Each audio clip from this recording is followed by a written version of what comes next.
everybody, Budget Overlander here. One of the things about buying an old overland rig, particularly my 2003 Nissan Xterra here, the headlights. When you're driving at night, they suck. So one of the ways you can fix that is picking up a light bar. You don't have to spend a lot of money. I picked up this $40 Nightlight Amazon light bar. It's supposed to be about 420 watts. I'm not sure that it actually is. I do know that it's super bright. And then to mount it up, I picked up this bracket, which sits right where the license plate would go. And that would allow me to not have to drill any holes in my bumper. And yeah, they're really easy to wire up. I've actually already run the wires. As you can see, I've got this plug hanging out here. Makes it super easy to quick disconnect my light if I need to. So I'm going to show you guys how I wired it up. I'm going to mount it. So let's get to it. So first thing we need to do is get the light mounted onto the bracket. So it's got these two nuts with lock washers on it. There are nuts that go inside this channel here, and to get those in, you got to take these caps off. Okay. You basically line it up to the bracket here. You just want to get the bolts kind of loosely threaded in so it doesn't fall off, and then you can sort of get them aligned. And this, you can adjust the angle of it. Then you just use the Allen wrench to tighten these down. That's pretty straight, more or less. All right, and tighten those down.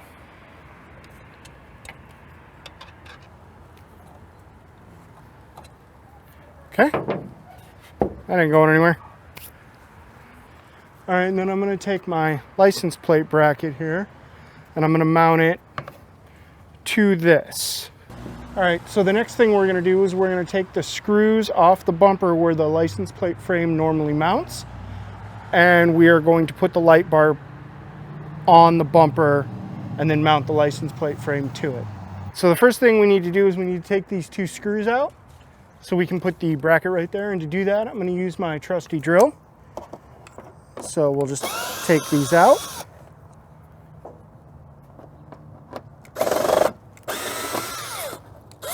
Because these screws are also going to hold the frame in. Okay, to get this all wired up, obviously, we have the plug down here that I wired up. And I'll make a video of how I did that next. Then the wire runs back behind the grill here, comes up, runs through the headlight. It's grounded right here on the battery, and then it runs underneath this channel. There's a hole right here. It comes up. You can see it right there. The red wire runs through this part of the fender here, comes down along the inside of the fender right there, goes through a hole in the body down there, and then runs along this channel, comes, you can see it right here a little bit, comes out there, runs all the way back in here, and then my secondary battery or secondary electrical stuff is back in the corner back there. But once I build my drawer system, it's going to be right behind this seat. And yeah, then from there, it comes back up to the switch. There's a relay in the back that the switch triggers. I'm probably going to be moving this switch here. You can see it right there. And yeah, so if I hit that switch, it's on, should be, and the light bar is on. So it's pretty easy. And super bright. Okay, so let's go over how to wire this light bar up. So if you look at this diagram, we have 4 things listed. We have our battery, our relay, our switch, and our light bar. So the first thing you do is you run a wire from the positive terminal on the battery to pin 30 on your relay. That's the power input pin. When you do that, make sure you run a fuse on the wire before it goes into pin 30. You can probably get away with a 10 amp fuse because most of these LED light bars don't draw a lot of amps. And then from there, you run a wire off pin 87 to the positive wire on the light bar. And then you run your ground out from the light bar. Then the next thing you do is you run another positive wire from your battery to the power input pin on the switch.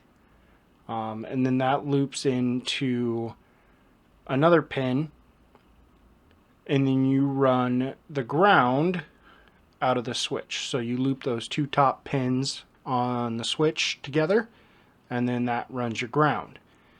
When you run the power, make sure you put a low amp fuse on that switch. I'm running a 1 amp fuse on mine. Just because the switches don't require a lot of power, all you're really doing is you're closing a circuit for your relay to make that relay close the high power circuit and spit power out to your light. And then the last thing we do there is we run a wire from, I have it as a blue circle on this diagram. I call it the accessory pin. And then we run that wire into pin 86 on our relay. And then the very last step is to run the ground from the relay up to your ground and then connect that ground to your battery. So that's just a basic wiring diagram of how to wire up this light if you were to do it yourself. All of my wires are 12 gauge, which is more than sufficient for the amount of currents these lights are running. And that I have a 12 gauge running from the back of the Xterra all the way up to the front bumper. And that's pretty much it. You just have to remember where these wires go on these switches and the relays. And once you get it all wired up, you just hit the switch and your light bar comes on. Folks, that is how you install a light bar. Super easy. If you don't have an auxiliary electrical system with relays and all that stuff already built, I would recommend picking up the Nilight wiring harness when you buy the light. The Nilight harness works with pretty much all the off-brand LED lights. It comes with the relay and the switch and all that, so all you got to do is just run the wire and then mount the switch wherever you want it, and you're good to go. It's only like 20 bucks. But like I said, I've got a full electrical system in the back that I'm building, and so it's already all wired up. I just needed to run the power wire for the light. I grounded it to the battery, and it's good to go. So I think the total project cost for this mod was 60 bucks. That was 20 bucks for the mount, 40 bucks for the light, and then the plugs, it came in a 5-pack. It was like 8 bucks, but I'm gonna use those for a bunch of other things too. So, as you guys can see, it's a pretty cheap mod. Throws out a ton of light. If you like the content, you know what to do. Budget Overlander signing off. Thanks for watching, guys.